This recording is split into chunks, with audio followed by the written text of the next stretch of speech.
Olá, boa tarde a todos. Meu nome é Júlia Anacleto, eu sou presidente da Lagen FASME e presidente do primeiro Simpósio Brasileiro de Ligas Acadêmicas de Genética Médica, o CIBLAGEM.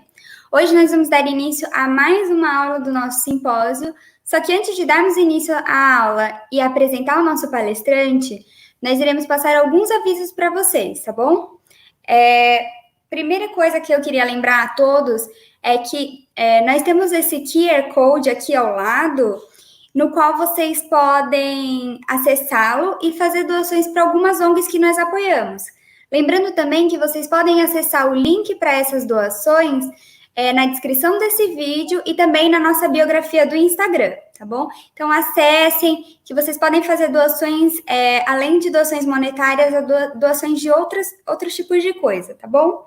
Gostaria de lembrar vocês também que todas as nossas aulas são gravadas e ficam disponíveis por 7 dias depois da exibição aqui no nosso canal do YouTube.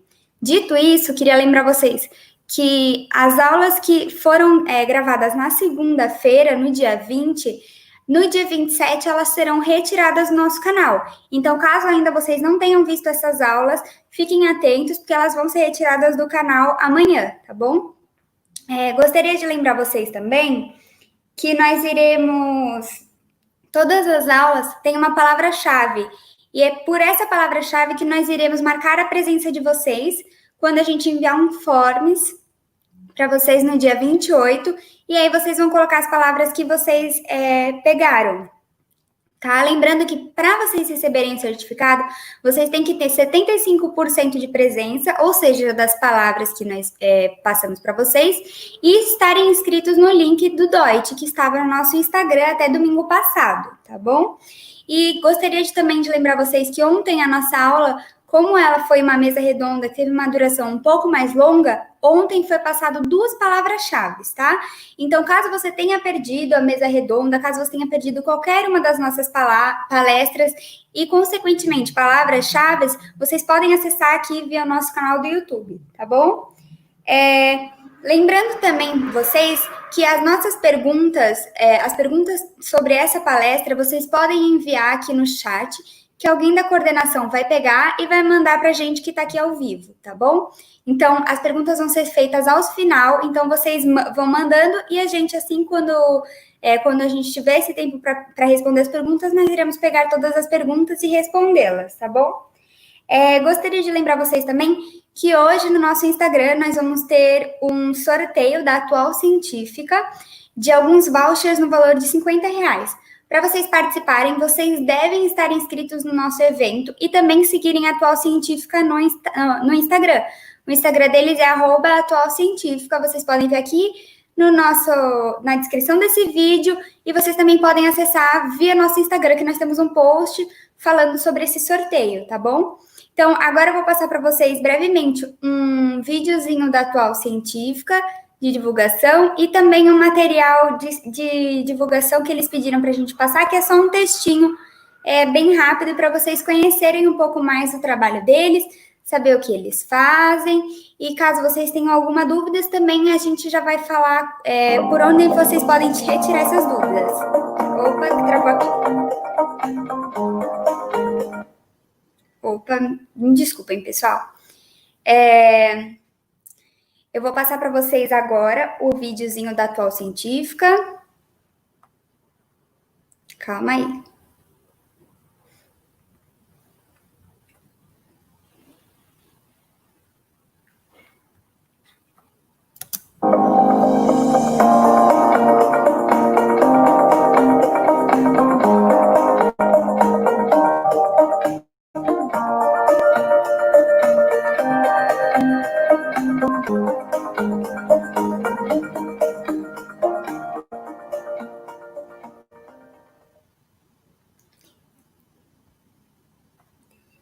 Esse foi o videozinho institucional da Atual Científica, e agora eu vou ler um breve textinho para vocês que eles enviaram para a gente. A Atual Científica foi criada com o objetivo de prestar serviços de divulgação e atualização científica com a temática do ensino, pesquisa e extensão na área da saúde. Através de seus organizadores, doutora Paula Bem-vindo Ferreira e doutor Salvio Bem-vindo Ferreira, atua em 3 eixos: divulgação de conteúdos originais por meio de publicações de e-books, divulgação de resumos de conteúdos já publicados, com séries temáticas do Atualiza e, brevemente, promovendo a atualização acadêmica com eventos, palestras e cursos de atualização. Para maiores informações e esclarecimentos sobre editais abertos, vocês podem entrar em contato através do e-mail dos organizadores atualcientifica@gmail.com ou DM no Instagram, @atualcientifica. Então, não se esqueçam, para participar do nosso sorteio hoje, vocês devem estar seguindo a Atual Científica, tá bom? E eu gostaria de falar para vocês também que o Dr. Rui Piloto, que ele é o nosso palestrante do dia, ele disponibilizou para a gente 2 livros para que a gente fizesse sorteio entre as pessoas que estão vendo essa aula ao vivo. Então, no chat, eu vou mandar para vocês um Google Forms, no qual vocês devem responder, e a gente vai fazer um sorteio dentre essas respostas, tá bom? E aí os ganhadores, nós iremos dar para cada ganhador, vão ser 2 ganhadores, e a gente vai entregar um livro, tá ótimo? Então eu já vou enviar aqui no chat para vocês irem respondendo esse forms, e eu vou pedir para alguém da coordenação ir mandando mais de uma vez para que não se perca. Agora eu vou passar a palavra para a Ana Carolina, que ela vai fazer a introdução do nosso palestrante do dia, tá? Ana Carolina, você já está...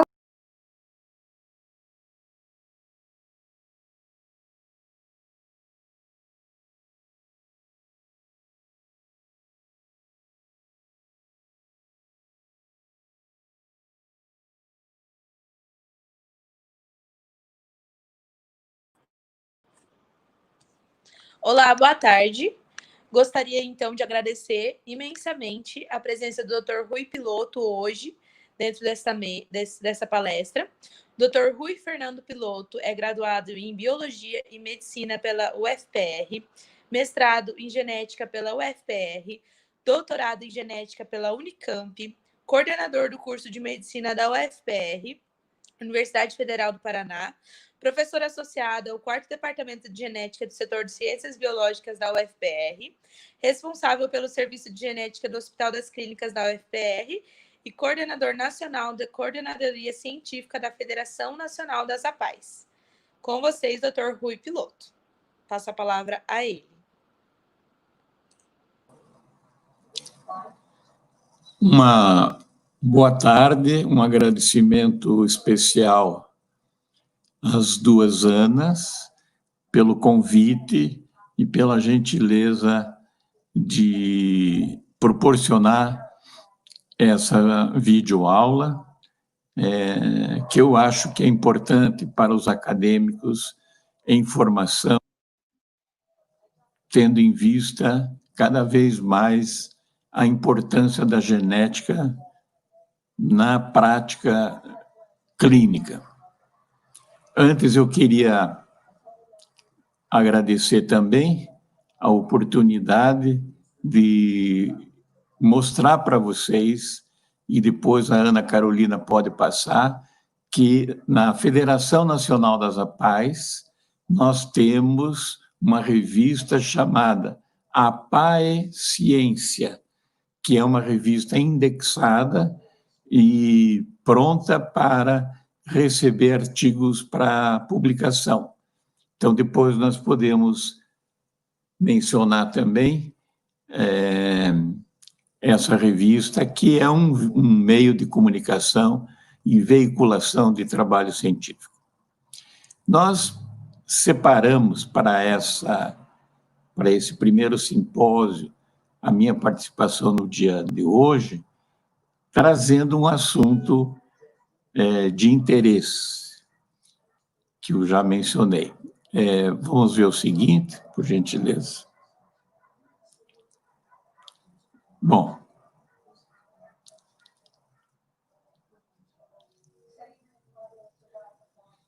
antes disso, eu quero dizer a vocês que a apresentação dessa atividade não existe conflito de interesse. Seguinte.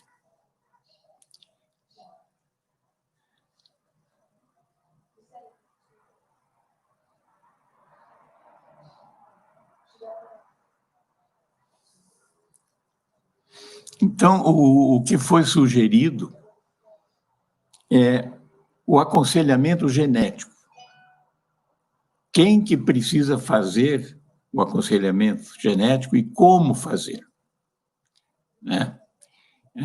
Como ela falou, eu tenho um vínculo empregatício com a Universidade Federal do Paraná, na qual eu sou professor adjunto, associado 4. Seguinte.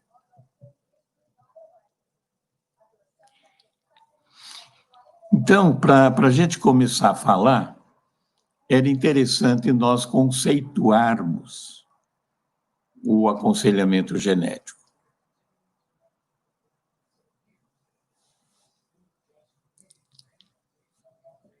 Então, trata-se de um processo de comunicação, quer dizer, entre um consulente e um consultor, no qual nós vamos lidar com problemas humanos associados com a ocorrência, ou seja, o evento aconteceu, nasceu uma criança mal formada, nasceu uma criança com uma síndrome dismórfica qualquer, né?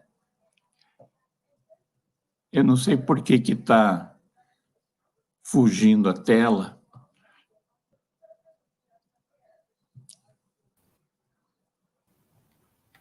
Doutora, a gente está tendo um pequeno probleminha aqui técnico para passar os slides. Espera só um momentinho que a gente já vai voltar, tá bom? Tá bom. Desculpa por esse probleminha aqui, viu? Tá. Enquanto não volta, eu vou dizendo que hoje o aconselhamento genético faz parte do rol do SUS. Os planos de saúde têm um código para que o médico possa prestar esse atendimento. Então, nós precisamos muito de formar pessoas, mais pessoas, para que esse processo de aconselhamento genético seja mais inserido com a comunidade, né? Hoje, a Sociedade Brasileira de Genética Médica tem em torno de, acho que, 300 médicos qualificados para isso, e é muito pouco para uma população que precise, né? Então, isso vem ao encontro da necessidade de termos mais médicos geneticistas no Brasil. Existem residências médicas em poucos estados, mas existem, e de excelente qualidade, com professores bem qualificados, com orientação de trabalho de conclusão, e iniciando esses jovens também a participar de pesquisas científicas, e isso é muito bom, né? Então, o que eu digo sempre para os meus alunos é assim: se você quer fazer genética, né, o ideal é você estar vinculado a uma instituição como uma universidade, onde você ali faz atividade de ensino, de pesquisa e extensão. Isso é muito bom e é muito valorizado hoje. O ideal, por exemplo, nós temos hoje no Brasil 2.166 APAES. E as APAES é um núcleo, é uma entidade que existem muitas crianças com síndromes genéticas. Então, procurem, amanhã ou depois, uma APAE e ver se há possibilidade de você entrar como colaborador ou como médico definitivo dessa APAE. Vocês vão encontrar casos interessantíssimos.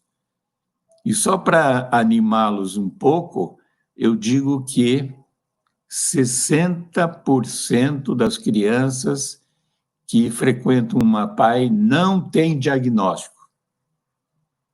Então, há necessidade do médico para que esse procedimento seja realizado. Deu certo? Então, vamos lá. Doutor Rui, pode continuar. Então, tá. Então, vamos lá. Seguinte.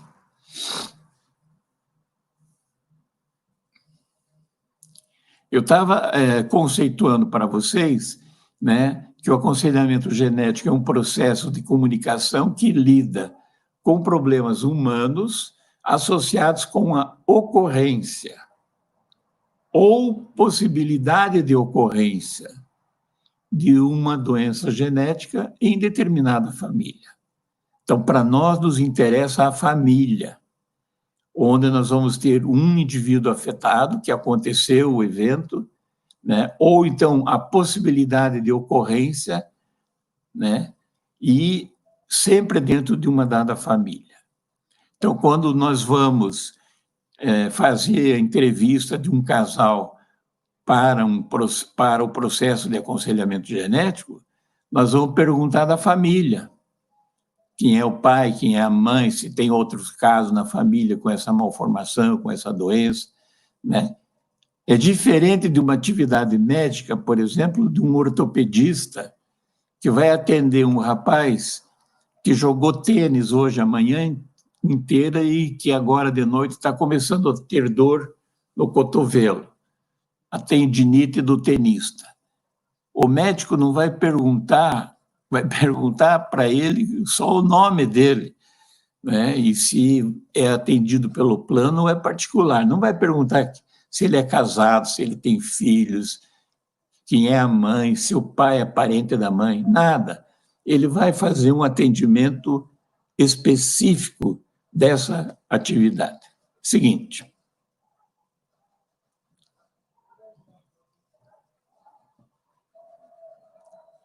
Então, o que todos vocês, futuros médicos, precisam conhecer, e para fins de um relacionamento melhor entre o médico e o paciente, toda vez que o pai e a mãe têm uma criança mal formada ou com uma síndrome genética, acontecem essas fases que eu mencionei ali. A primeira fase é a chamada de negação.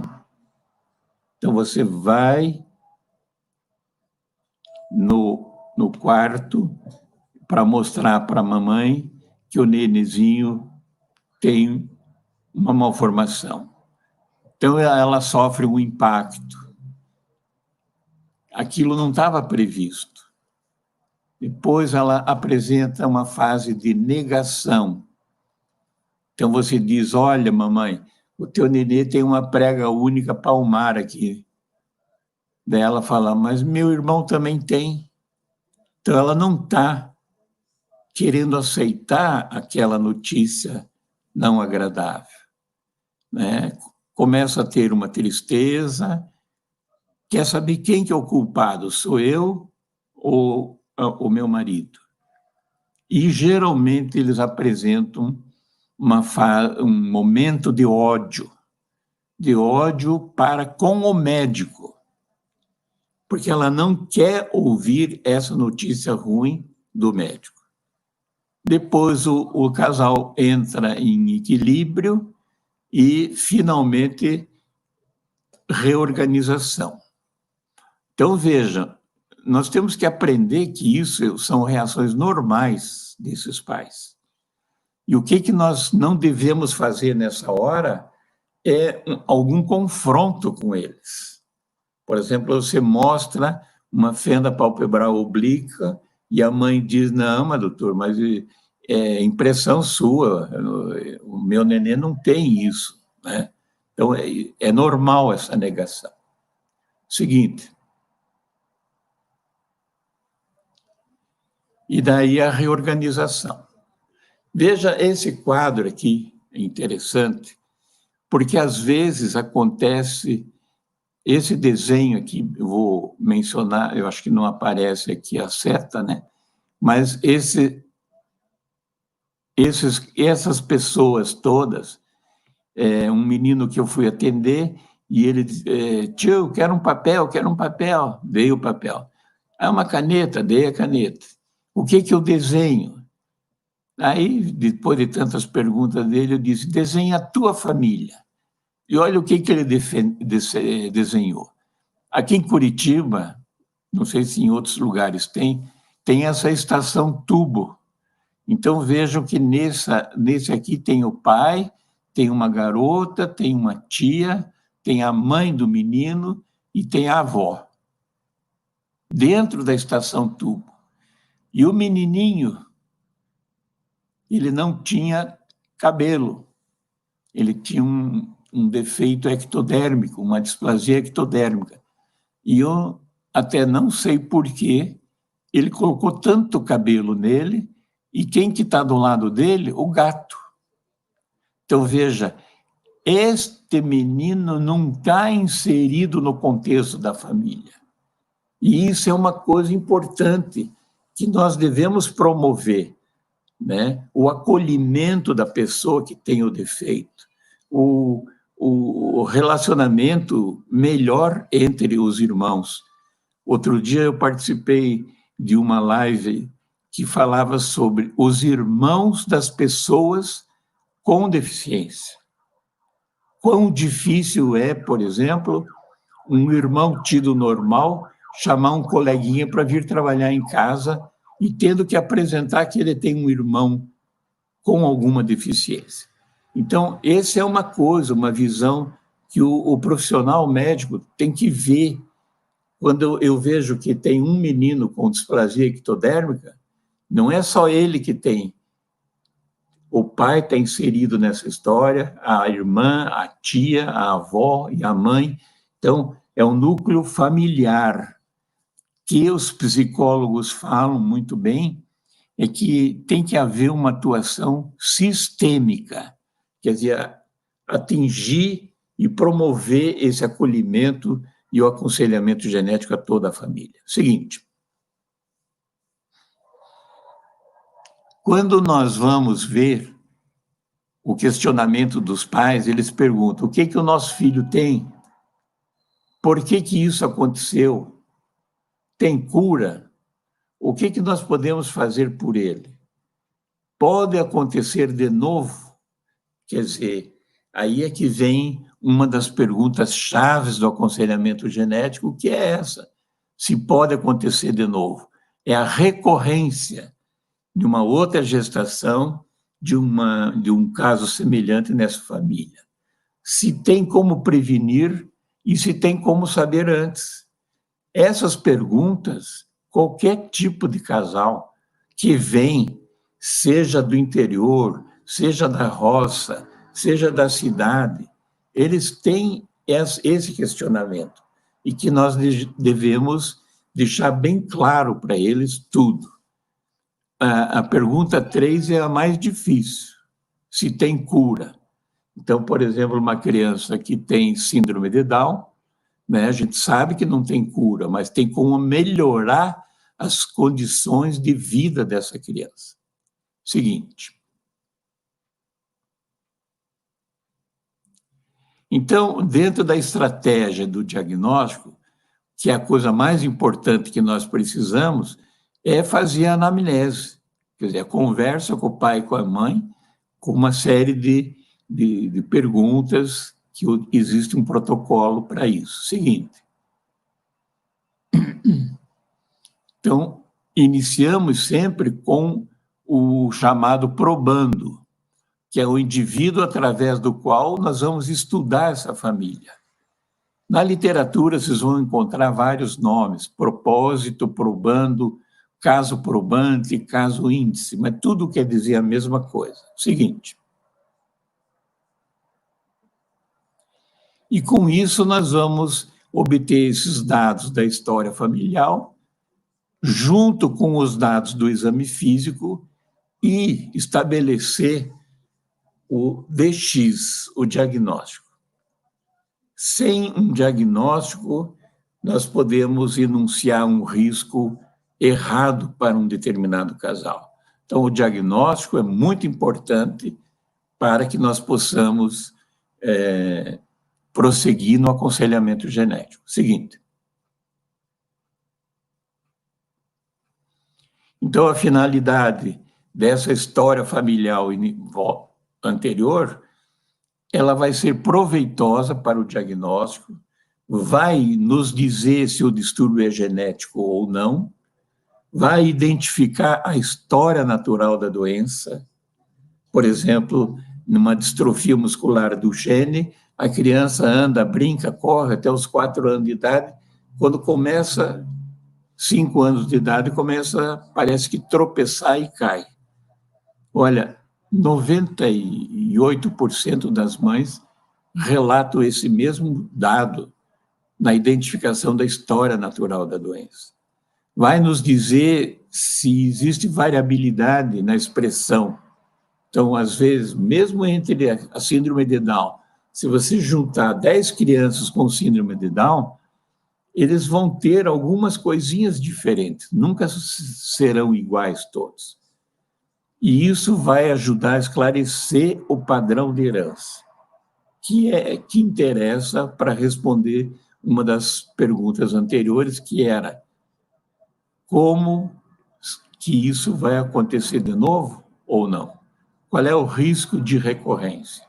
Seguinte. É interessante, dentre os erros da morfogênese, que o médico que está atendendo na área de genética, ele conheça o que quer dizer deformação, o que é uma disrupção, né? São 2 achados que podem acontecer, mas que não são genéticos. Pode ter uma deformação do nariz de uma criança em que houve uma quantidade menor de líquido amniótico e fez um nariz de boxeador e assim por diante. O que interessa bastante são as malformações, que elas podem ser múltiplas e podem ser isoladas.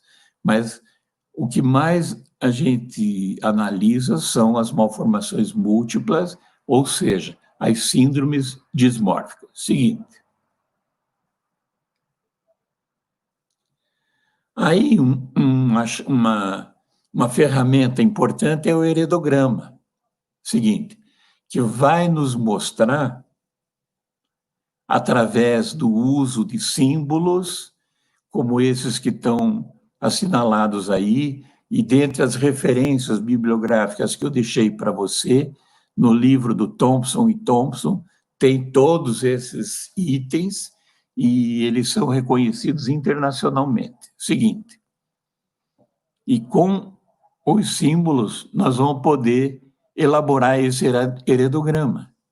Então vejam esse heredograma que eu selecionei, que na geração número 1, ali em romano, o indivíduo 1 é afetado. Na geração 2, o indivíduo 2 e o indivíduo 4 são afetados. E na geração 3, o indivíduo 1 e o indivíduo 4 são afetados. Mas vejam que interessante, que o indivíduo 4 é afetado, mas a mamãe dele não é afetada, é o indivíduo 6 da geração 2, mas o 6 da geração 2 é filho de um homem afetado. Então, às vezes, nós temos que conhecer pequenas nuances, né? Como nesse caso, que é uma característica dominante, está afetando homens e mulheres, porém, existe um fenômeno aí chamado penetrância incompleta, ou seja, o indivíduo 6 da geração 2, ele tem o gene, porém nele não manifestou, e ele transmitiu porque ele também recebeu do indivíduo 1. Seguinte.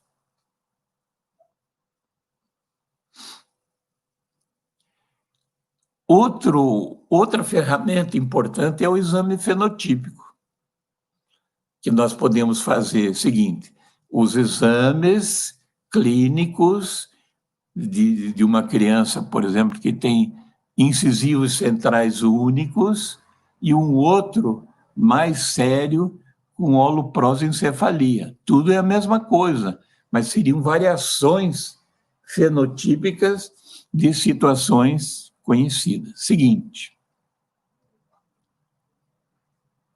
Uma outra situação, nessas duas crianças, um tem um maior número de apêndices pré-auriculares do que o segundo, o de trás, né? Seguinte. Então, são variações também nessa expressão. Então, o que nós temos que fazer no aconselhamento genético? É a identificação desses sinais. Seguinte. Então, olhar para essas duas figuras, né, a do lado direito de vocês superior, é uma criança com síndrome de Down, que tem um facies muito clássico. Do lado esquerdo, é uma criança que tem um facies da síndrome de Cornélia de Lange, não sei se todos conhecem, mas eu já vou mostrar adiante. E no pavimento de baixo, tem uma criança, uma moça com heterocromia de íris. Veja que o olho direito dela é castanho, esverdeado, e o olho esquerdo dela é azul. Então, essa heterocromia de íris não quer dizer 100% que a pessoa tenha a síndrome de Waardenburg, mas o histórico familiar pode nos auxiliar encontrando indivíduos, por exemplo, com aquela mecha branca frontal, ou surdez associada. Então, nesse inquérito do levantamento da família, nós vamos ver essas características que podem estar presentes. Seguinte. Então, nós vamos listar esses sinais, né? Felizmente, é o médico que tem que listar. Seguinte, ele tem que selecionar os sinais. Seguinte.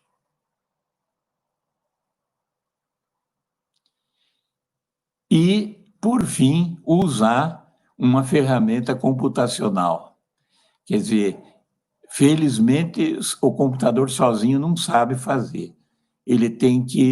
O médico tem que selecionar os sinais mais importantes e jogar nessa plataforma. Eu não sei se todos já ouviram falar do OMIM, O-M-I-M, Online Mendelian Inheritance in Men. É o maior catálogo de doenças genéticas que existe no mundo. E, para vocês que são estudantes das ligas acadêmicas de genética médica, esse link é gratuito. Ele é atualizado recentemente. Eu, quando fui preparar aqui a nossa apresentação, eu fui ver a atualização dele, foi no dia 22 de julho.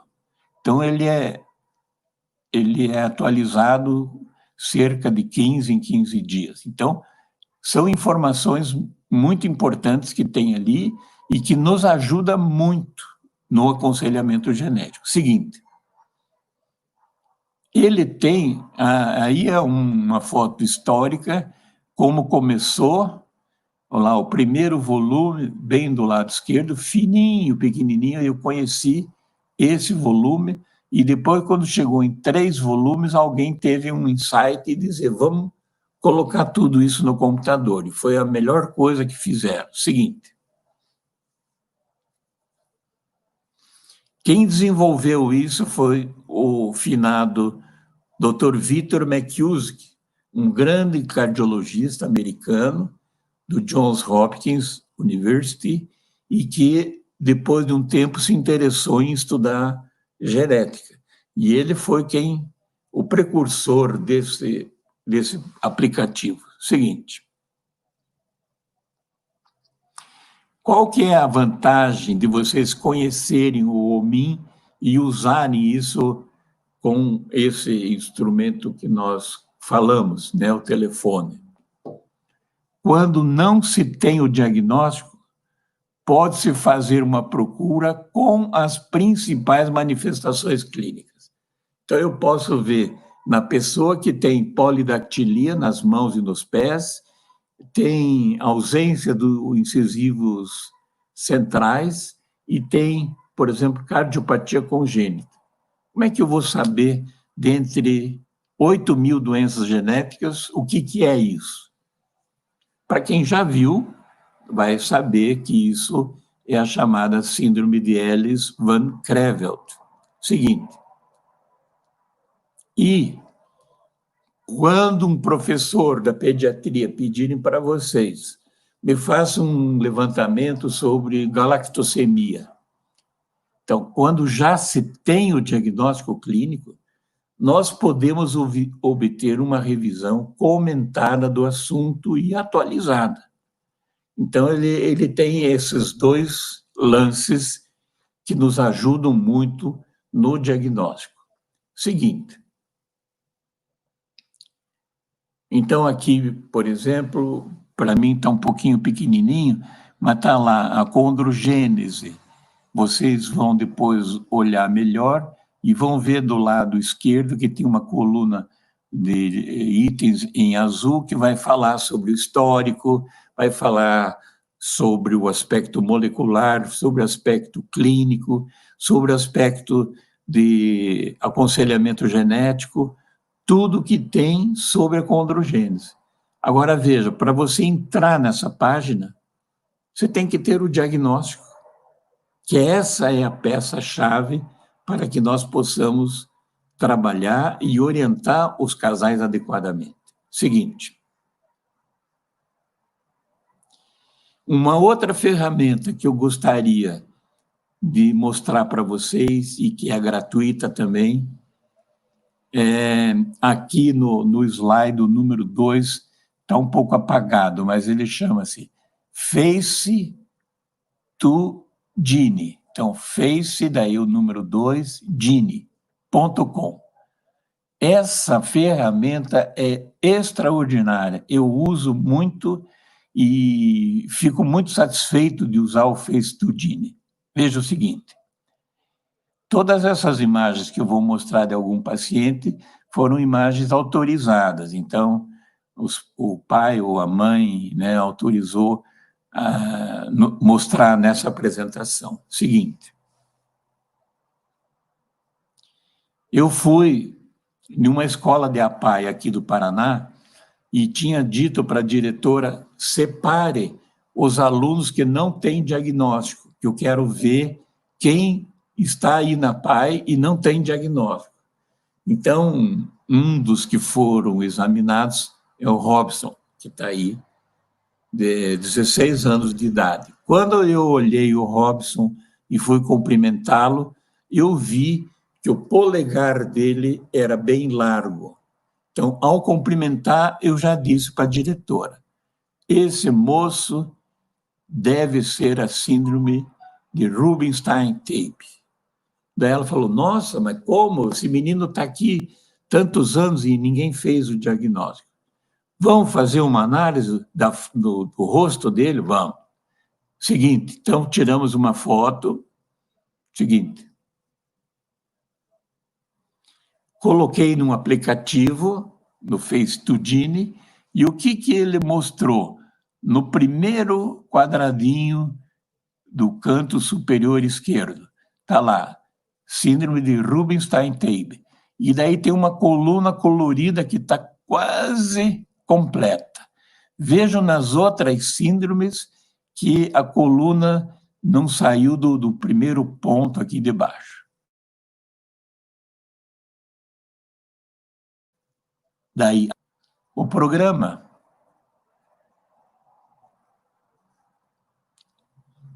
Ana, pode passar o seguinte.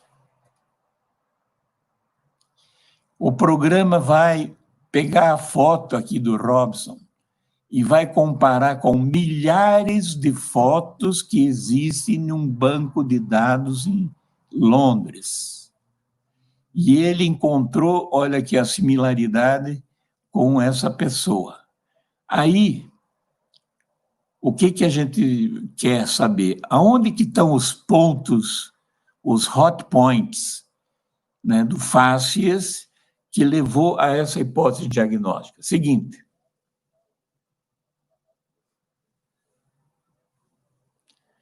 Vejam que coisa bonita. Ao redor dos olhos, os pontos vermelhos e depois da boca e o queixinho para baixo. Então, esses são os pontos que identificam a doença. Daí, nesse momento que você tem isso, você tem uma opção de encontrar aqui toda a descrição e você compara o teu paciente com os dados que estão assinalados aqui. Isso hoje é usado em aeroportos quando tem suspeita de algum traficante, enfim, algum bandido, alguma coisa, eles, com essa imagem facial, eles fazem isso também. Seguinte. Existem vários trabalhos e nós estamos querendo fazer, aqui tem um aluno meu, o Pedro Henrique, que estudou crianças cujas mães, nascidos vivos, cujas mães fizeram uso de bebida alcoólica. E nós entramos em contato com esse grupo aqui de Israel e eles nos mandaram um trabalho que já foi realizado quando a criança nasce e existe uma suspeita de Cornélia de Lange. Vocês já vão ver. E o programinha, ele pode identificar. Então, com uma simples aparelho de telefone que tem uma câmera, você pode, em todo o recém-nato, sei lá, ou naquele que você acha que tem um rostinho um pouco diferente, tire a foto, identifique o menino ou a menina e coloca na plataforma do FaceToDine. Seguinte, ele já vai nos ajudar de início. Bom, existem situações em que o casal é normal, mas tem uma história reprodutiva insatisfatória. Então, esse é um grupo de pacientes que nos procuram para aconselhamento genético. Seguinte.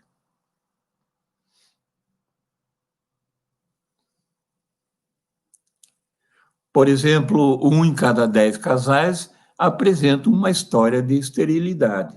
Por exemplo, passo seguinte.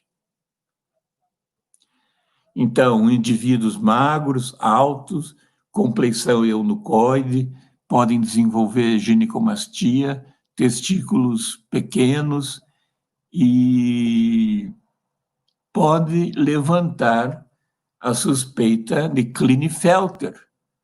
Então, são indivíduos tidos aparentemente quase que normais, né, chegam a se casar e depois a mulher vem para tratamento porque não consegue engravidar nem engravidar. Quando traz o marido, ele sempre tem uma estatura muito alta e você pode reconhecê-lo já no final da nossa entrevista, você já reconhece e pode ser a causa dessa infertilidade. Seguinte. Nós podemos encontrar meninas com a síndrome de Turner, que tem várias alterações fenotípicas, mas o que mais chama atenção é o Pterygium coli, aqui, implantação baixa de cabelo na nuca e defeito cardíaco, principalmente a coartação de aorta. E elas não menstruam, elas não produzem ovócitos. Então, 2% só das gestações de conceptos com síndrome de Turner chegam a nascer. Os outros todos, existe uma seleção natural muito grande e essas gestações vão a óbito. Seguinte. Um outro grupo de pacientes que vem e que os pais podem trazer são os meninos ou meninas que têm síndrome de Down. Vejo nessa imagem um menino segurando uma bolsa de gravata, está indo trabalhar, inserido no mercado de trabalho, e os outros dois ali do canto direito já se namoraram e querem se casar. Então, nós temos que respeitar essa vontade, dando apoio a essas crianças, né, que podem querer se casar. Eu mesmo tive um pacientinho que dizia que ele queria montar uma família que nem o pai e a mãe. Eu não tive coragem de dizer para ele que os meninos com síndrome de Down não são férteis. As meninas, sim. Então, é um aconselhamento genético importante que deve ser feito em um determinado momento a essas pessoas. Seguinte. Uma outra situação são casais onde ocorreram aborto de repetição. Um só aborto ocorrido na vida reprodutiva de uma senhora não é preocupante. O que começa a preocupar são 2 ou mais. Então, nessa situação, seguinte, abala muito o casal, né? Para uma mulher perder uma gestação não é muito fácil e ela, às vezes, tem dificuldade de superar essa situação, né? Então, se for possível, no segundo aborto, pode o médico geneticista, se for procurado, ou avisar para algum amigo obstetra, que pode colher o material da curetagem e fazer um estudo citogenético do material de aborto. Isso é muito bom, porque o casal vai voltar e vai perguntar, mas doutor, o que aconteceu que eu perdi a gestação? O senhor pediu para fazer algum estudo? Então vejam que hoje os casais cobram muito dos médicos e são situações importantes e que nos auxiliam no aconselhamento genético. Seguinte. Uma outra situação é quando a mulher já está grávida, está bem adiantada a gestação e ocorre um natimorto. Seguinte. Então, eu sempre digo para os alunos, se você não sabe descrever o que você está vendo, tire uma foto. Esse meu aluno me mandou essa foto. Então, veja, um nenê que nasceu com 2,510 kg, né? Mas com amputação parcial dos membros superiores e inferiores e uma onfalocele importante, lábio leporino, palato fendido importante. Então, com isso, nós podemos fazer uma análise, né, e depois dizer para o casal o que aconteceu e se tem risco de acontecer de novo. Seguinte.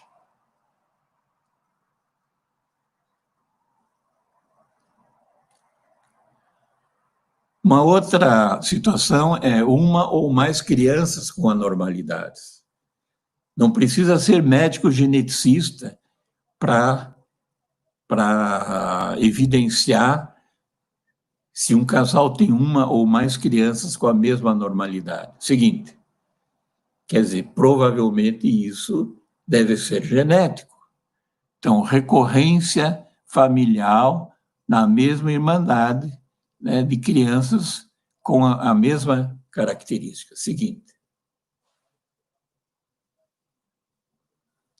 Às vezes, nós encontramos casais sem filhos ou com filhos normais que, por uma outra razão, procuram um aconselhamento genético. Uma delas, seguinte, é quando acontece a ocorrência de consanguinidade entre os casais. Então, são 2 indivíduos que são aparentados. E, às vezes, os casais omitem essa consanguinidade. Ah, nós somos parentes, mas somos parentes bem de longe. Quando você monta o heredograma, não são tão longe assim. E o efeito da consanguinidade não interessa a que nível que é. Primos em primeiro, segundo, terceiro, quarto grau, etc. Né? Seguinte. Então, vejam nesse heredograma seguinte. Olá. Quem tem um gene raro é um daqueles dois ancestrais, lá de cima, e que passou para a geração 2, 3, 4, e daí se juntou, né, este indivíduo afetado, o indivíduo 2 dessa geração, com aquela moça, que é o indivíduo 4 da geração, e ocorreram o nascimento de filhos afetados.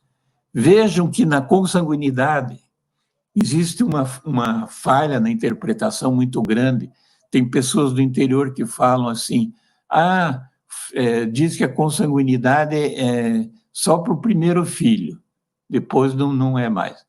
Não tem nada a ver, não depende da ordem, assim como nós podemos encontrar 2 primos em terceiro grau, eles terem 3 filhos e os 3 serem normais, e nunca ninguém vai saber que o pai e a mãe é portador desse gene raro. Seguinte. Esse caso aqui, esse casalzinho, normal, esse filho mais velho, normal, né? E os outros, que são bem loirinhos aqui, apresentam uma forma de albinismo oculocutâneo, que é um gene recessivo, raro, e a gente encontra em uma boa parte das famílias consanguinidade entre o casal. Seguinte. Um outro aspecto que os casais nos procuram é quando existe uma idade avançada de um dos cônjuges, da mãe ou do pai. Então, nós sabemos que existe o seguinte, um efeito da idade materna à medida que passa os anos. Seguinte, Ana. Então, vejam esse gráfico. A partir dos 34, 36 anos, a curva começa a aumentar. Aumentar, nesse caso aí, para a síndrome de Down. Então, quanto maior a idade da mãe, na época que ficou grávida, vai aumentando o risco para a síndrome de Down. Né? Seguinte. E eu falei da idade avançada do pai. Existem mutações dominantes que ocorrem em decorrência da idade paterna. Nós temos vários casos e isso pode ser evidenciado. Então, é importante avaliar a idade do esposo também. Uma vez eu fui num serviço, acho que uns 10 ou 15, serviço de ultrassom e fui ver a ficha, só tinha dados da mãe, nome da mãe, não sei o quê, não tinha o nome do pai, porque às vezes, né, o filho não é do marido, etc., mas não perguntava a idade do pai. Ou seja, síndrome de Apert, síndrome de Cruzon e outras que têm alterações morfológicas no ultrassom poderiam ser identificadas desde que o ultrassonografista soubesse. Quantos anos tem o teu marido? Ele tem 50. Então, deve bater um martelinho na cabeça do ultrassonografista e dizer, eu vou me ater a defeitos morfológicos mais grosseiros. Seguinte. Esse é um caso bem interessante, que a moça apresenta uma doença genética rara, é hereditária e é congênita, que chama-se osteogênese imperfeita. E ela se casou com esse cidadão. Todos dois alegres, sorridentes, e foi enunciado para ela que a senhora, entendo essa doença genética, a senhora tem um risco alto de 50% de ter um filho afetado. Seguinte. Vejam nesse quadro do lado direito. A primeira filha dela nasceu normal, o segundo filho nasceu afetado pela osteogênese, dá para ver nas perninhas aqui as deformidades, e agora o caçulinha, que é esse que está no lado esquerdo de vocês, está vendo também que tem a osteogênese. Às vezes eu pergunto até para os alunos, veja, a gente trabalha no aconselhamento, na prevenção, e eu digo assim, o que é que adiantou o aconselhamento genético para esse casal? O que adiantou? E eu digo o seguinte, adiantou que a gente esclareceu o que era que ela tinha e o risco de acontecer. Porém, a decisão de ter filhos foi deles. Então, nós não podemos interferir na decisão do casal. Eu não posso chegar e digo, Maria, você tem osteogênese e o risco é muito alto de você ter um filho afetado. Você não deve ter filho, eu não posso interferir. Então, é uma decisão, né? E a nossa orientação, ela é chamada não diretiva. Então, o casal é que tem que resolver. Seguinte.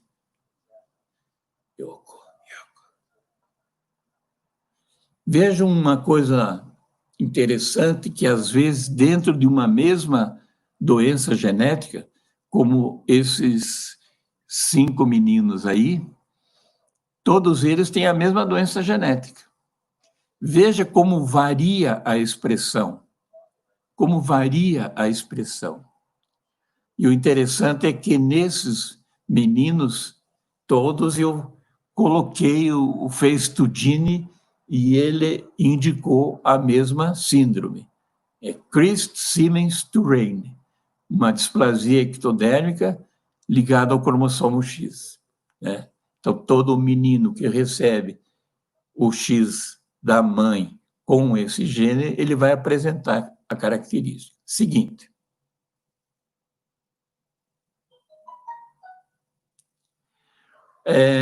Depois, às vezes, aparece quando alguém recebeu uma radiação ionizante ou usou uma droga mutagênica ou teratogênica. Então, muitas vezes nós temos essa informação.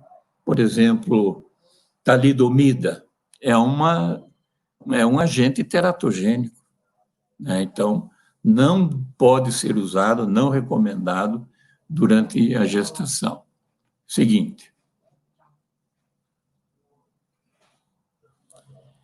Também, quando a mãe tem alguma doença infecciosa,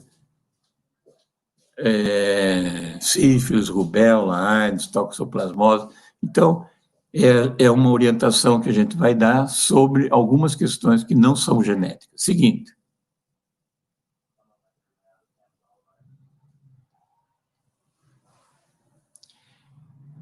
Seguinte, aí. Casal normal com um ou mais filhos afetados. Seguinte, então, quando é que pode acontecer uma situação dessa? Seguinte.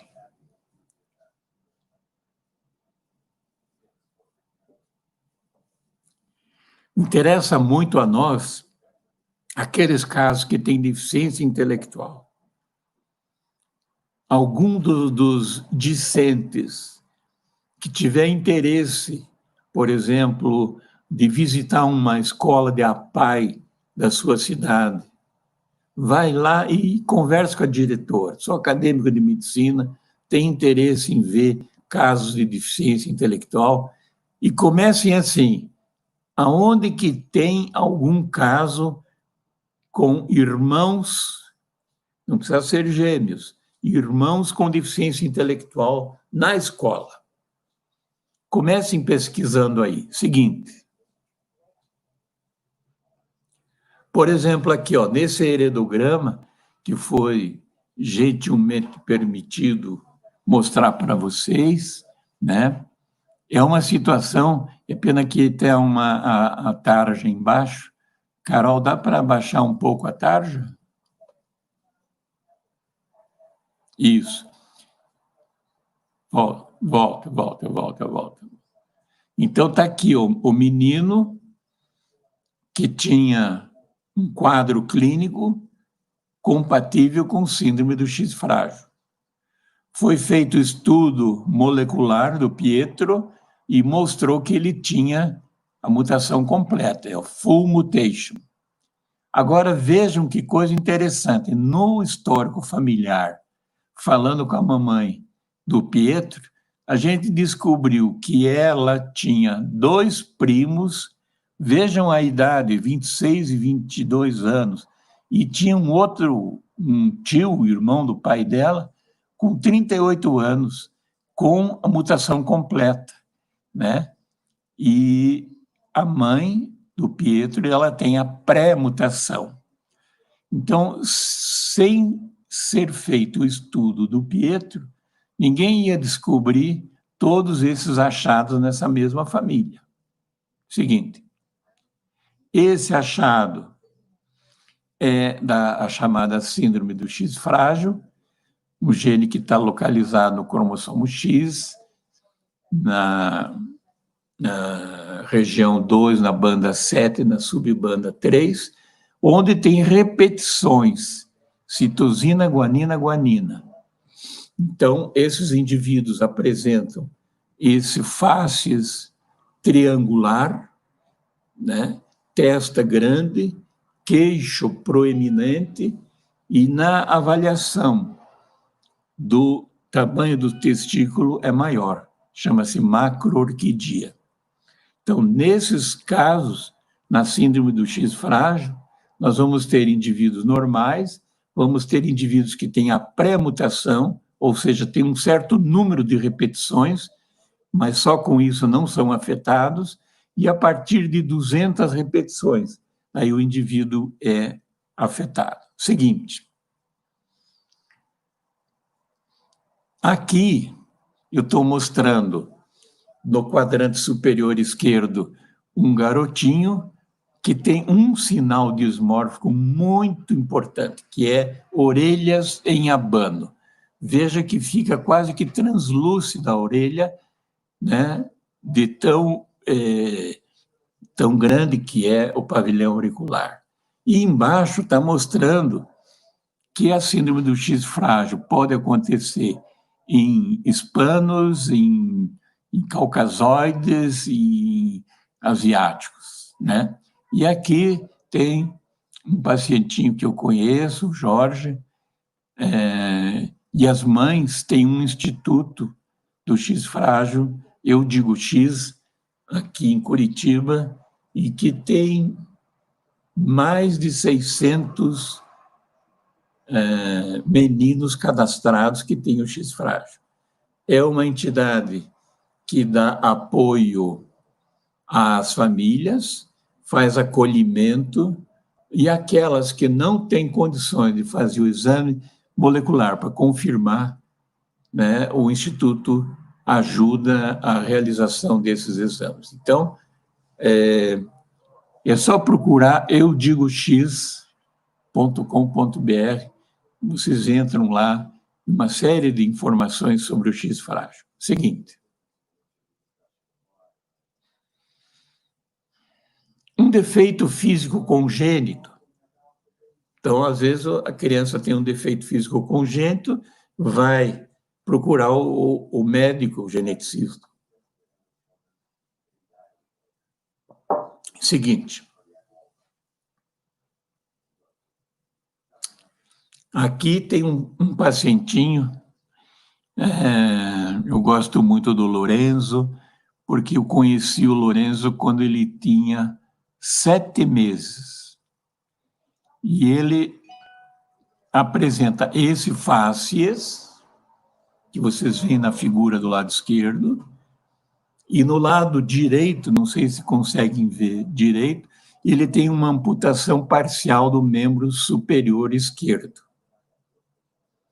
Pois bem, um amigo que me chamou para ir visitar essa família no interior, porque o menino já estava com 7 meses, estava indo no hospital, fez o acompanhamento, né, pós-natal, e nunca ninguém desconfiou que o Lorenzo tem a síndrome de Cordelia de Lange.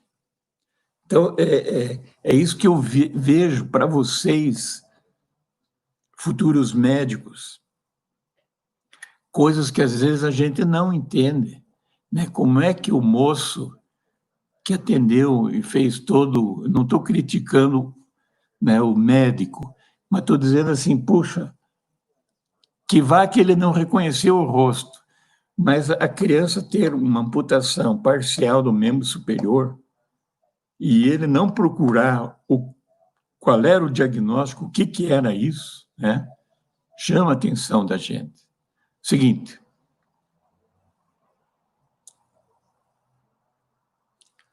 Talvez essa foto seja melhor para identificar o rostinho de uma pacientinha, a Aline. Ela é minha prima em 3º grau, e ela também tem a Cornélia de Lange.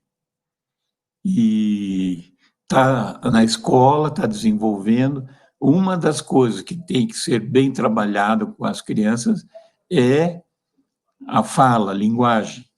Eles têm muita dificuldade, cerca de 90% não falam, né? Então, às vezes a criança sente muito falta dessa interação, né?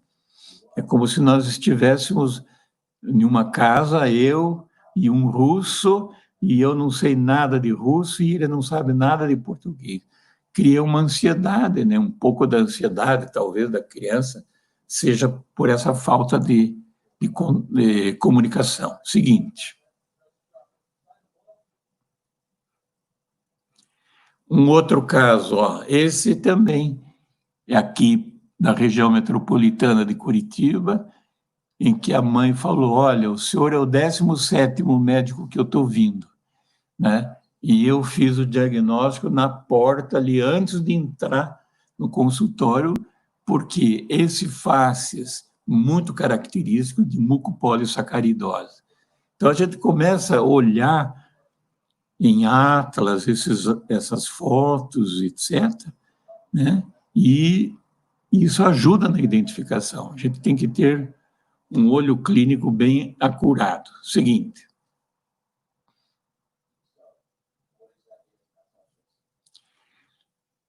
Às vezes, a mucopolissacaridose pode ter uma expressão, como nesse menino de 2 anos, que começou com um atraso no desenvolvimento, né? E quando, com 14 anos, como é que ele ficou? Sobrancelhas grossas, um aspecto grotesco, uma boca entreaberta e tem restrição de movimentos dos membros superiores. Então, às vezes, o acompanhamento e escutar muito o que a mãe fala, né? Que a mãe que já teve um nenê, ela pode dizer, o meu nenê de agora não está tendo um desenvolvimento igual ao do outro. Vamos ver o seguinte.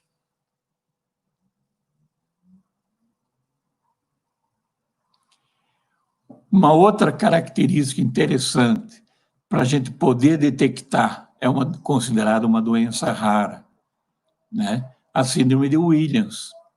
Eu fiz um levantamento aqui no Paraná usando essa caricatura e mandei para as APAES.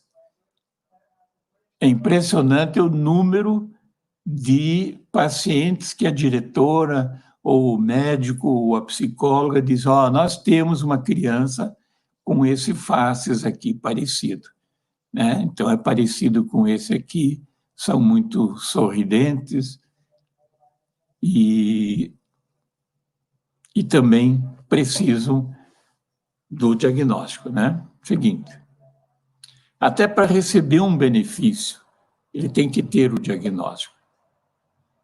E outro grupo de pessoas são que tem síndrome com aberração cromossômica. Seguinte, o nosso carro-chefe é a síndrome de Down.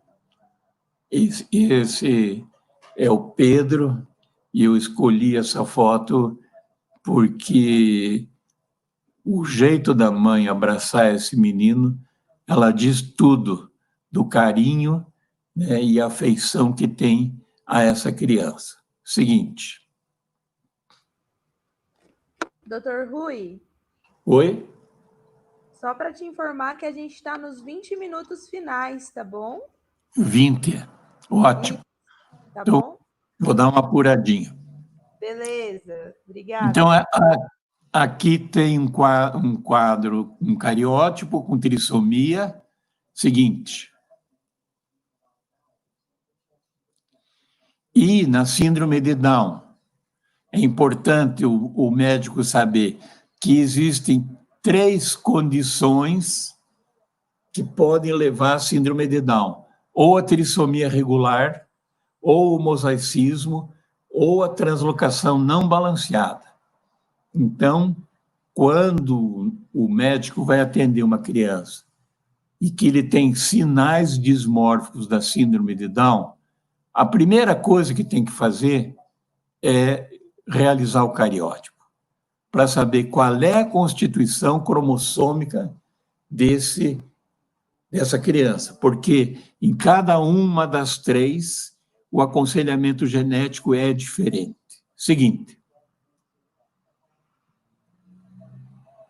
Então, quando nós temos várias crianças com faces de síndrome de Down, eu não sei qual que é a constituição cromossômica.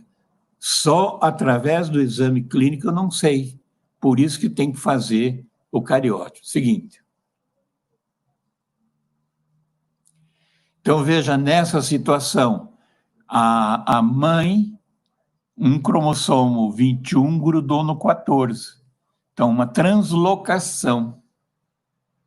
Então, a criança nasceu aqui, ó, com um cromossomo 14 e 21, o outro 14 e outros 2, 21, né, dos pais. Seguinte. Então, a mãe é normal, mas é portadora dessa translocação. Vejam que interessante isso. Essa senhora, né, com 19 anos, teve o primeiro nenê, e o primeiro nenê nasceu com síndrome de Down. É essa menina que está de vestidinho. Depois dela, ela descasou, casou com outro indivíduo e teve o segundo nenê, com síndrome de Down também. Descasou, casou com um terceiro indivíduo, nasceu um outro nenezinho Down. 3. Só daí é que foram fazer o cariótipo do nenê e viram, claro, pelo que eu já falei aqui, né? Seguinte. Esse aqui com um pai... Não. Esse com um pai, esse com outro, esse com outro. Então, a translocação é a mamãe que tem. Por que no primeiro já não foi investigado e dava para saber que a criança tinha uma translocação? Daí, na época, faz da mãe e do pai para saber se é herdável ou é uma mutação nova, né? Então, teria como prevenir o nascimento de mais 2 crianças. Seguinte. Eu vou passar um pouco mais rápido, viu, Carol? Pode passar aí o cariótipo de uma criança com Down. E quando que a gente deve pedir um cariótipo? Quando existe suspeita de anomalias congênitas múltiplas, quando tem uma deficiência intelectual inexplicada, a criança que nasce com uma genitália ambígua, ou aquela menina que nunca menstruou, ou então desenvolvimento pubertário atrasado, infertilidade primária, parto de natimorto e morte neonatal e distúrbios de microdeleção. Então, esse é um leque para começar uma investigação nessa família. Seguinte. Uma criança com déficit neurológico, feito o estudo cromossômico, detectou uma translocação do 11 com o 21. Então, provavelmente, nessa translocação, foi perdido material genético. Seguinte.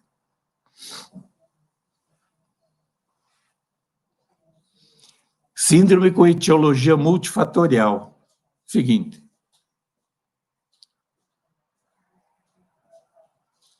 Então, quando tem defeito e fechamento do tubo neural, o risco de acontecer de novo é muito baixo. Seguinte.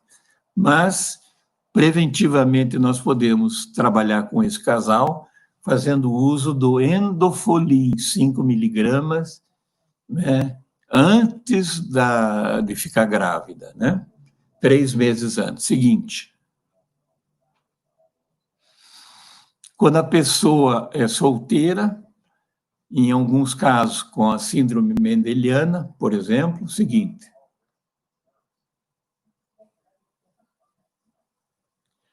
Essa garota, no quadro, acondroplasia, e quando ela ficou crescida, foi falar com o médico na sua cidade, e o médico perguntou, seu pai, que estatura tem? Normal. É a mãe, também normal. Só você que é assim? Só. Então, você pode casar, que você vai ter filhos normais. E ela casou e teve uma menininha, essa que está segurando no colo, com acondroplasia também. Ora, esse moço esqueceu de ver no HOMIM ou em alguma outra literatura que a condrogênese, 80% surge por mutação nova. Ou seja, a menina, que é a mãe da criança, ela nasceu por mutação nova. O pai e a mãe eram normais. Agora, quando ela tem a mutação, o risco é 50% de ter filhos afetados. Então, errou um diagnóstico desse, errou uma orientação dessa, fica muito desagradável, né? Seguinte.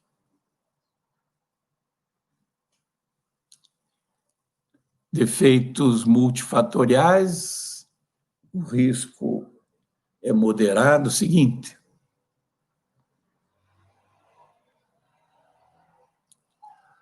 Risco nulo. Então, se o paciente tem Turner, Klinefelter ou feminização testicular, o risco de engravidar é igual a 0 e não vai passar para frente. Seguinte.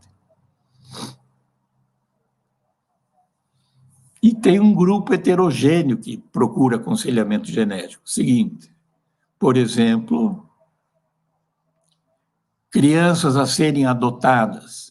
Aqui no Brasil não é muito comum, mas em outros países do hemisfério norte é frequente o casal solicitar uma avaliação de um neurologista e de um médico geneticista antes de adotar uma criança, né? Então, vocês podem, né, desenvolver isso e trabalhar numa maternidade, qualquer coisa pode até sugerir. Seguinte.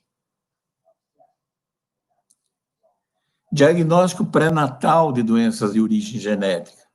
Então, alguém que tem uma doença genética na família e quer fazer um diagnóstico pré-natal, né, para evitar esse tipo de doença. E ele pode ser feito pré-implantacional, antes da implantação, e pode-se fazer durante a gestação. Seguinte, existem indicações exatas para isso. Algumas situações podem acontecer, por exemplo, como troca de crianças em berçários. Eu, ao longo de toda a minha vida profissional, só me deparei, fui solicitado para investigar em 2 casos só. E dos 2 casos, houve realmente troca da criança no berçário. Mas uma outra situação que o médico geneticista pode ser consultado é quando existe uma indicação de investigação de paternidade ou troca de sêmen nas inseminações artificiais, né? Então, tem até uma brincadeirazinha ali, o cidadão, a mulher, o menino, e o menino, a cara do padeiro, parece, que está ali, né? Seguinte. Então, veja, dentre as etapas finais do aconselhamento genético, primeiro nós vamos determinar o tipo de herança, reconhecer esse padrão e calcular os riscos. Em algumas situações, a gente pode calcular o risco empírico, né? Qual é o risco? A mulher chega lá e diz, doutor, eu assisti um vídeo aí e tal, e tenho medo de ter uma criança com anencefalia. Você vai enunciar o risco empírico. É 1 para cada 10 mil. Agora, se ela já teve um nenê com anencefalia, esse risco vai ser baixo, né, em torno de 1 a 2%, mas é diferente o risco. Seguinte.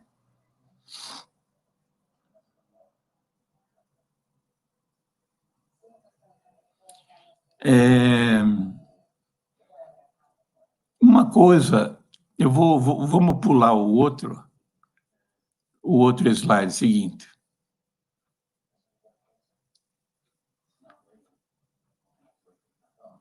Pode pular mais um. Mais um.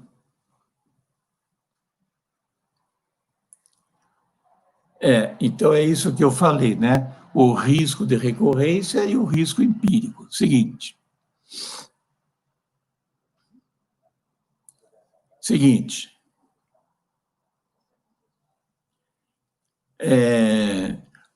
Uma coisa importante é que após o aconselhamento genético, onde a gente tem os dados clínicos, os dados genéticos, a análise do problema e enunciar os riscos.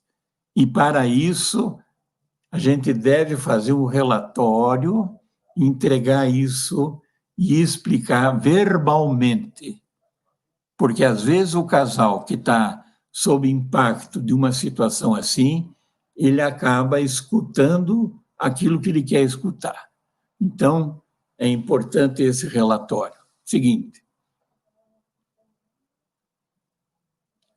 E daí a entrevista de aconselhamento avaliando as tensões emocionais dos consulentes, né?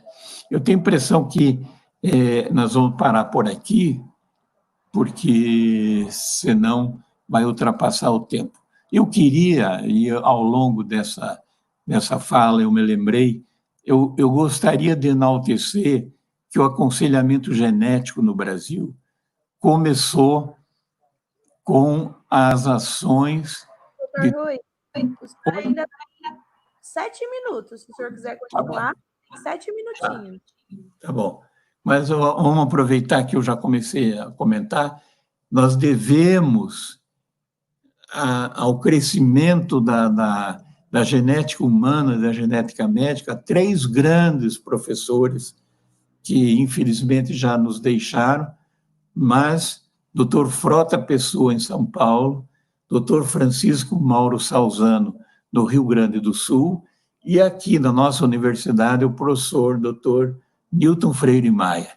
Então, esses foram as grandes peças que criaram grupos de ensino e de pesquisa na área da genética humana e genética médica. A eles, né, uma grande dedicação nossa nesse momento onde se fala de aconselhamento genético. Então, vamos lá, Ana, passa mais um.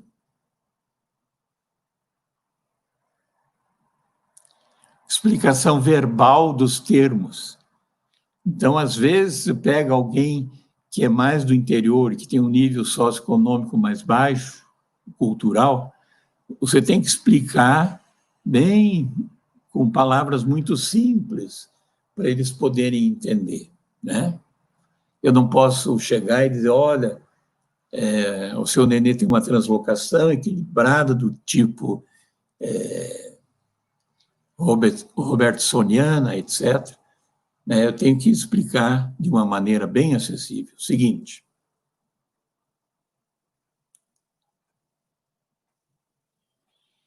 um outro aspecto é ajudar os consulentes a uma tomada de atitude racional.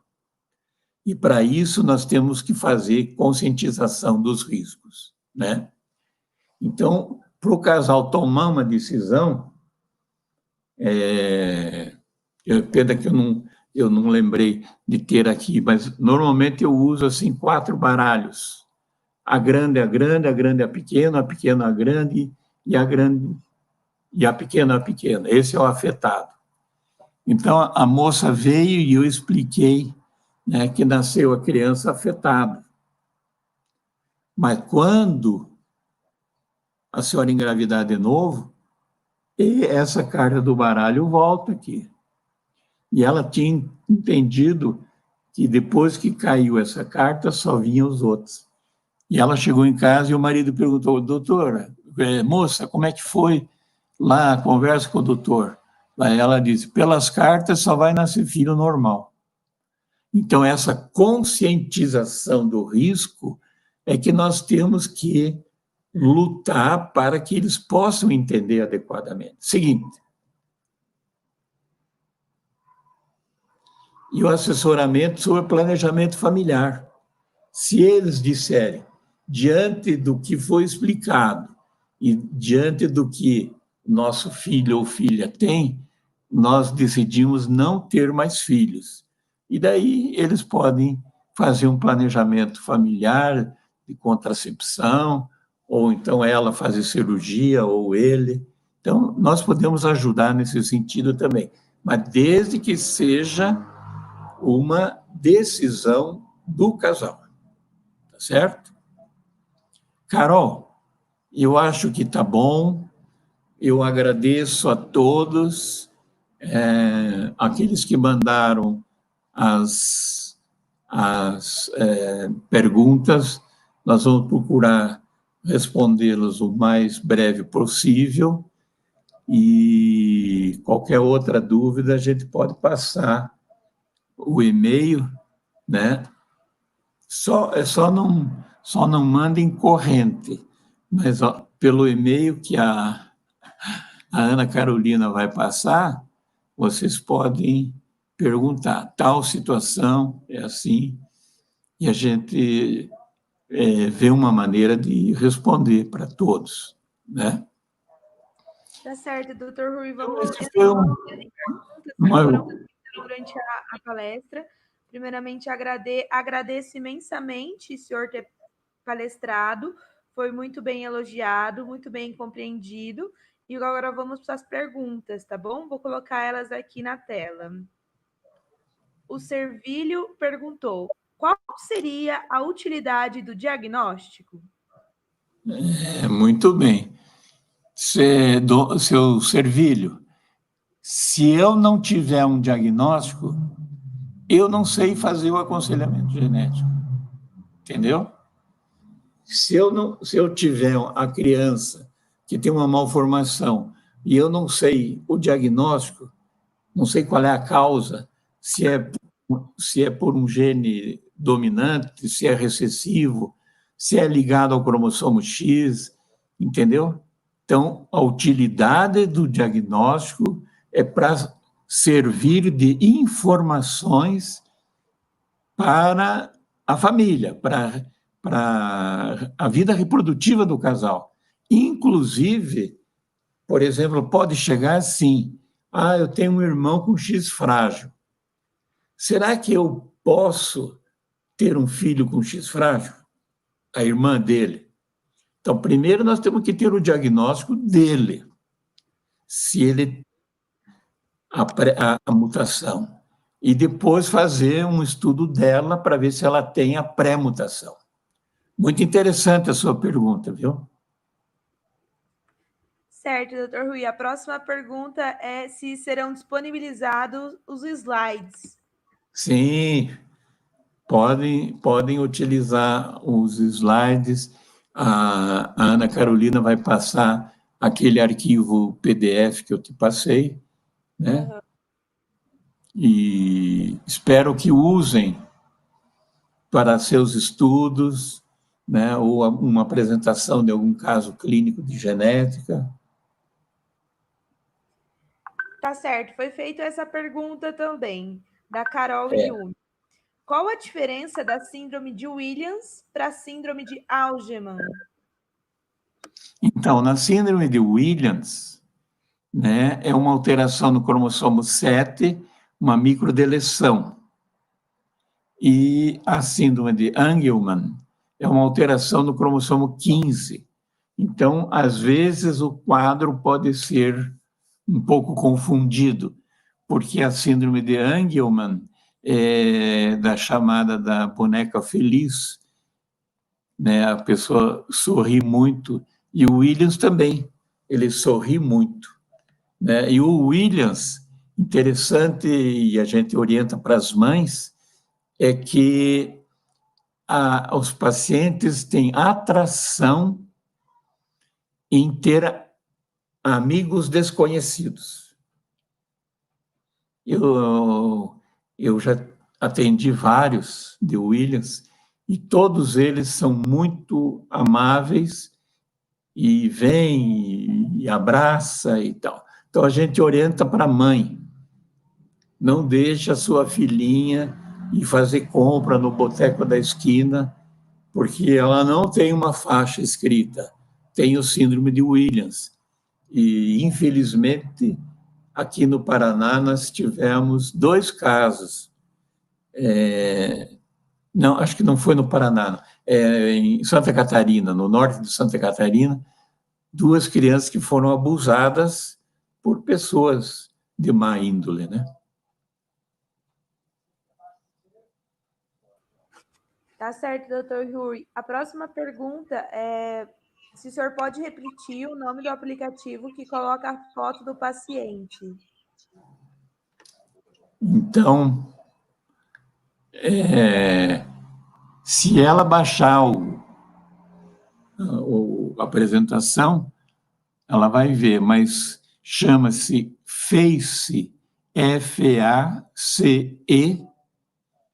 daí o número 2, e daí Gene, G-E-N-E, .com.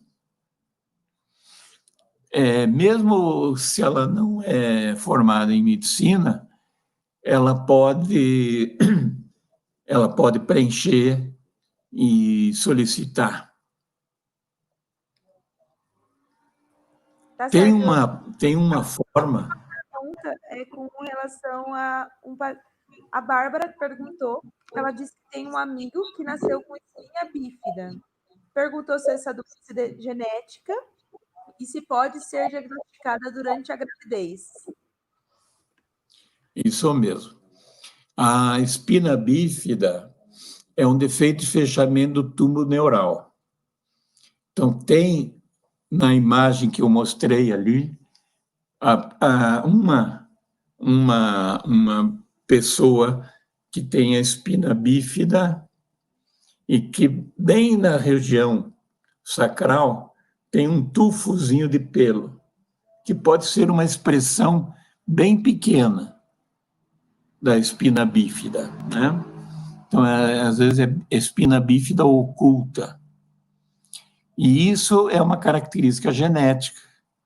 É condicionada por um conjunto de genes que estão situados em cromossomos diferentes e que, juntos, provocam esse defeito dessa malformação.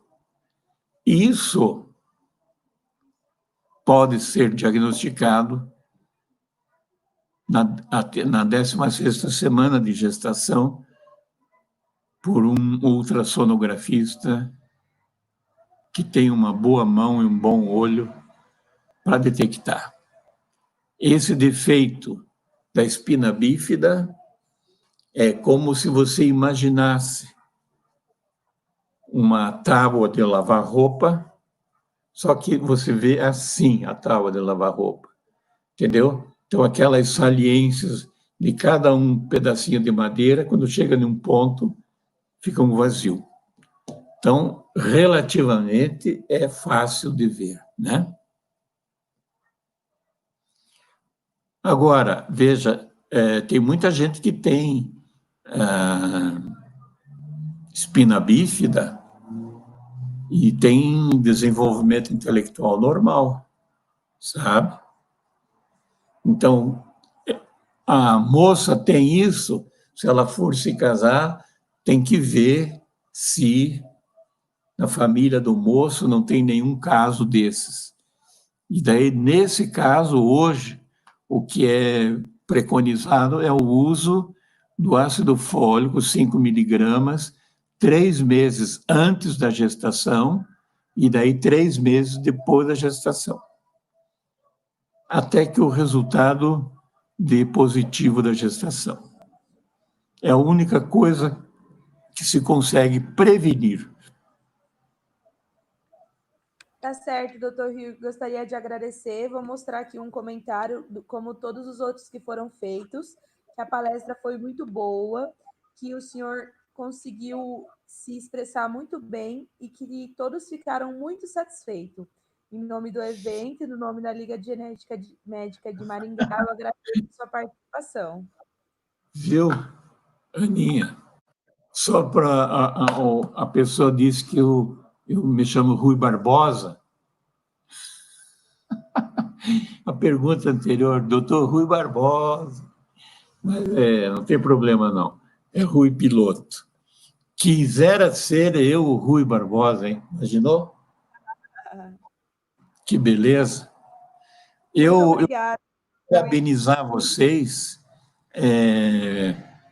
por essa iniciativa. Não é por causa que nós estamos na pandemia que isso deva acabar, mas que isso continue sempre para a formação de vocês, né? E isso é um crescimento incrível, né? Nesse caso, imagine, nós só temos 300 médicos geneticistas no Brasil, né? Sim, com certeza. A iniciativa... Eu digo que não deveria existir a PAI, né? Não deveria existir a PAI, mas em qualquer lugar do mundo tem instituições semelhantes à APAI. E nós precisamos de médicos qualificados para trabalhar com essas crianças no diagnóstico, nas orientações clínicas, e agora com esses exames moleculares, é incrível o que está sendo descoberta de síndromes novas, entende? Então, eu acho que é um campo muito, muito frutífero para vocês se gostarem de fazer genética. Se você, Ana Carolina, perguntasse para mim, a essas alturas do campeonato, se você estivesse fazendo o estágio do final do curso e que você decidiu em fazer genética, o que você faria?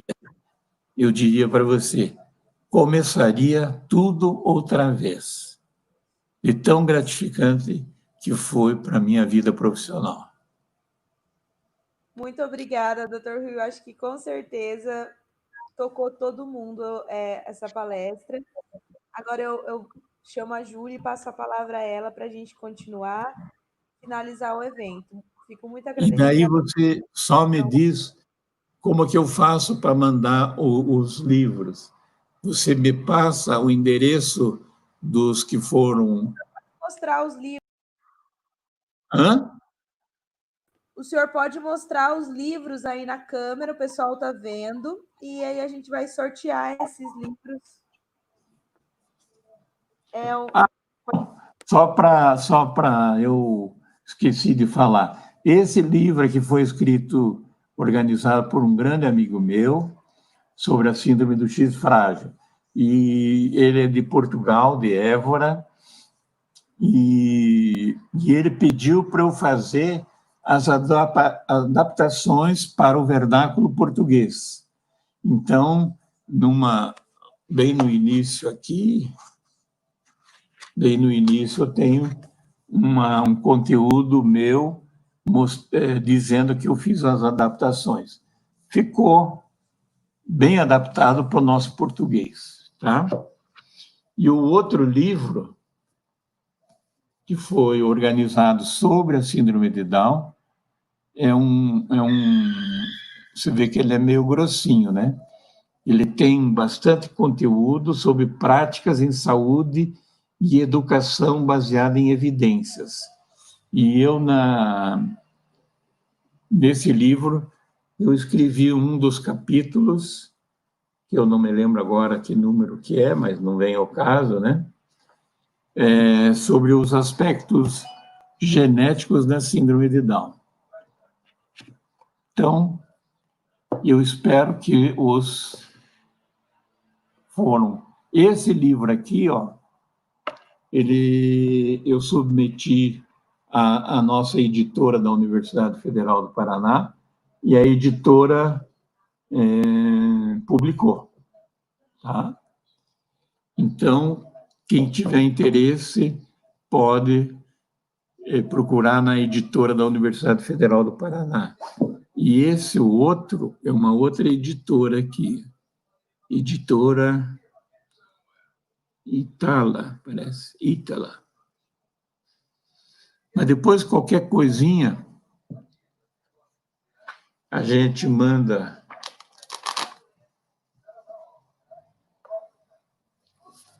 as orientações. E eu vou ficar sabendo quem foi que ganhou? Sim, doutor. Nós vamos fazer o sorteio no nosso Instagram assim que acabar essa palestra, porque a gente mandou um forms para as pessoas responderem, quem tivesse vivo aqui na gravação. Aí a gente só vai conferir se todos estão inscritos mesmo no evento, para realmente dar o livro para alguém que esteja participando do evento. Aí a gente vai fazer o sorteio no Instagram e passamos os nomes para o senhor, tá bom? Tá bom. Mas então, Anacleto, muito bem, parabéns pela condução. Muito obrigada. E da Ana Carolina. Gostei muito de participar. Foi pena que eu não consegui entrar com a apresentação no meu laptop, por isso que eu tive que ficar pedindo seguinte. Mas, Um abraço, doutor, faz parte. Eu queria agradecer o senhor em nome da coordenação por ter aceitado o nosso convite, né, de palestrar e pela palestra. Foi muito esclarecedora, muito boa. Muito obrigada. Tá bom, obrigado. Boa noite. Boa noite. Então, gente, agora eu vou passar para vocês só alguns recados finais, tá bom? Do nosso simpósio, do nosso dia de hoje. A gente passou um link aqui no nosso chat para que vocês respondessem esse link e com ele vocês estão participando do sorteio ao vivo que nós iremos fazer desses dois livros que o doutor Rui apresentou para a gente aqui, tá bom? Então, a gente vai fazer o sorteio. Só que antes da gente fazer o sorteio, a gente vai, assim como eu falei, verificar quem são as pessoas que estão inscritas no evento, porque é realmente uma coisa assim, para quem está inscrito e quem está ao vivo aqui. E aí, logo em seguida, a gente já vai fazer esse sorteio via nosso Instagram. Nosso Instagram é @Ciblagen, tá bom? Gostaria de lembrar vocês também que hoje, mais tarde, mais à noite, iremos fazer o sorteio de uma das nossas patrocinadoras, o sorteio de vouchers da Atual Científica, tá? Para participar desse sorteio da Atual Científica, vocês só devem estar inscritos no evento e seguir a Atual Científica no Instagram, tá bom? Então, ainda dá tempo de fazer isso. Sigam a Atual Científica no Instagram e participem desse sorteio. Lembrando que também nós teremos mais um sorteio na terça-feira, que vai ser o nosso último dia de evento, que vai ser de um estetoscópio Spirit. Então, também participem, lembrando, quanto mais vocês comentarem, mais chances de ganhar. Essa aula, assim como todas as nossas outras aulas, estão gravadas no nosso canal do YouTube. As aulas que foram gravadas no dia 20/7, segunda-feira, elas vão sair do nosso canal. Então, caso vocês ainda não tenham visto essas aulas, deem uma corridinha, vão lá ver, porque segunda-feira elas vão sair do nosso canal. Todas as aulas vão ficar só por 7 dias. Então, a partir dessa semana, algumas aulas que foram gravadas essa semana já vão sair do nosso canal, tá bom? Lembrando que já eu vou passar para vocês a nossa palavra-chave. Lembrando que todas as nossas palestras têm uma palavra-chave que vocês devem guardar. A palestra passada tiveram 2 palavras-chave, por conta da palestra ter o dobro de duração de qualquer outra palestra que nós fizemos, tá bom? Então, fiquem atentos referente a isso. Muito obrigada a todos que participaram aqui, obrigado aos patrocinadores, aos nossos apoiadores, e fiquem sempre atentos ao nosso Instagram, @Ciblagen, que lá nós sempre iremos passar para vocês novidades, lá tem toda a nossa programação, e lembrando também que por lá vocês podem acessar o link que está na nossa biografia e ajudar fazendo doações para algumas ONGs que nós apoiamos, tá? Então, agora eu vou passar para vocês a palavra-chave. A palavra-chave é consultar, tá bom? Já marquem essa palavra, vou pedir para alguém da coordenação mandar aqui no chat também a palavra para vocês não perderem. Tá? Lembrando que essa é a nossa 8ª palestra e a 9ª palavra, porque na palestra passada tiveram 2 palavras-chave. Caso você tenha perdido, não visto a palestra inteira, volte lá e assiste e você vai pegar a palavra certa, as 2 palavras certinho, tá bom? Assim como todas as nossas outras palestras. Então é isso. Fiquem atentos no nosso Instagram, que já vamos fazer os sorteios do livro do Dr. Rui. E é isso. Muito obrigada a todos. Boa noite.